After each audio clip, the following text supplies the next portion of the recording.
Money. Saturn is the god of capitalism.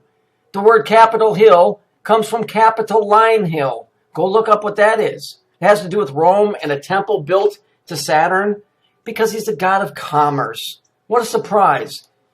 Here, the Ticker Investment Digest had asked him to certify a performance for one entire month to see what happened. This guy, Gain, with the whole Saturn thing, figured out how all of this works. All of the trades were carried out by Gain under supervision of two journalists who shadowed him during the entire period. During those 25 days at the time the stock exchange was open on a Saturday, or 6 days per week, Gain correctly identified mostly the intraday tops and bottoms of stocks he was trading. Furthermore, you'll see the code. Furthermore, in 1908, he discovered the market time factor. So here's the Saturn bit, the market time factor. So instead of market, like where you go to shop, mark it, as in point to point. Market time factor, which became the law of vibration. That's harmony. Right? So we've got market time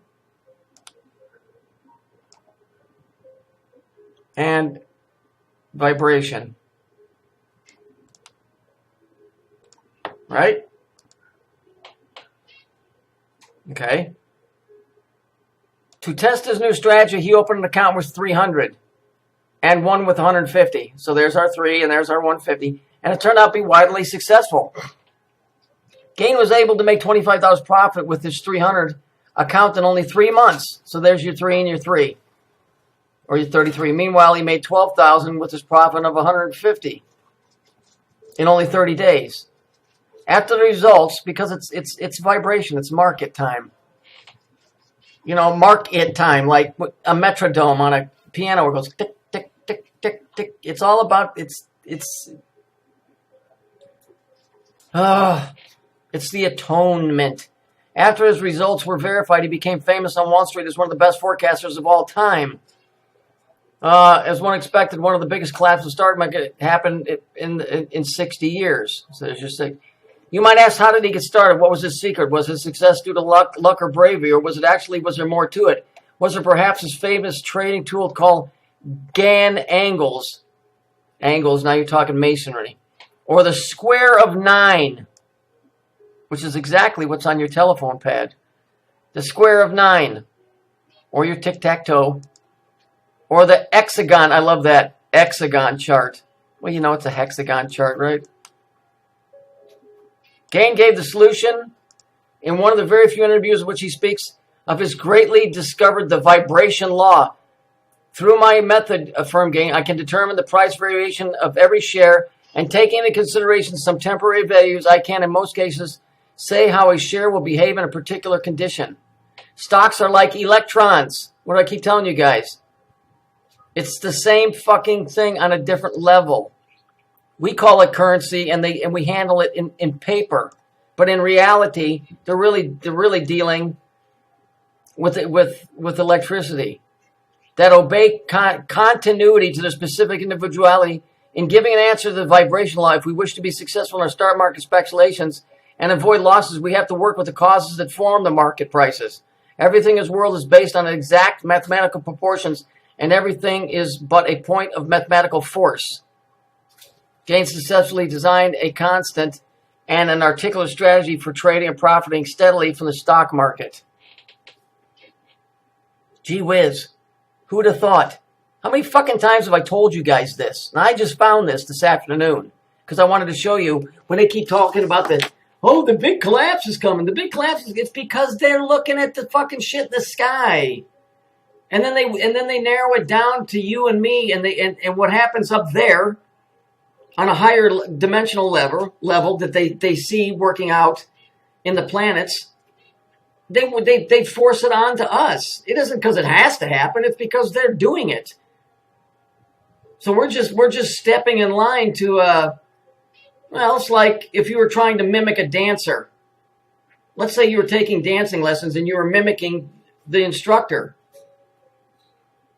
That's what they're doing. They're mimicking a higher system. That's what we're doing here. Unfortunately, people suffer when they mimic it and force you to lose your job and your house because somebody looked up and said, oh, Saturn's in this position, so that means that the stocks or these stocks have to drop. Now, hang on a minute.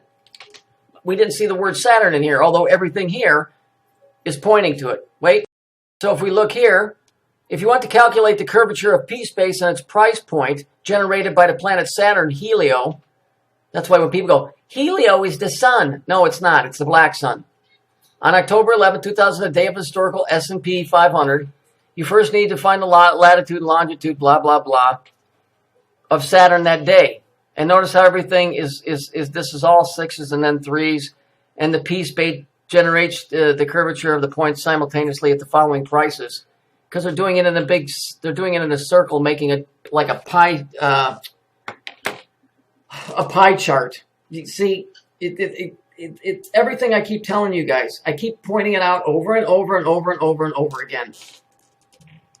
But we don't care because we want to see Dabu's 4995 fucking plastic fucking UFO flying to Area 51 and save the day. Stupid shit. You idiots, and you're the ones that gave them the fucking money to buy the fucking thing. Here we see how when they put the planets up against each other, Saturn, Neptune, Saturn, Pluto, Rahu, whatever that is. Okay, notice it's 33, 12, 12, and it tells you a bear or a bull. That's how the markets react or whatever, right?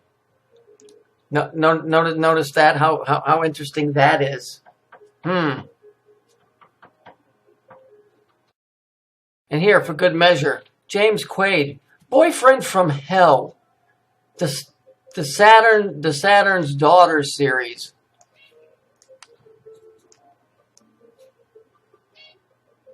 Gee whiz. Well, why would they pick that unless the two are exactly the same? Because what they're telling you is Saturn represents hell. Did you see? Can you figure that out? Has that gotten through your head yet? You see the light behind her? See the prison bars up here?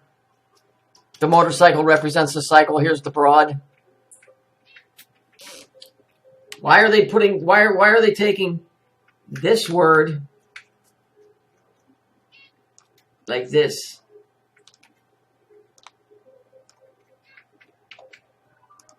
Just don't you get it? Can you figure it out yet or no? Probably not. Well, keep on trying. Maybe it'll finally sink through your fucking thick heads.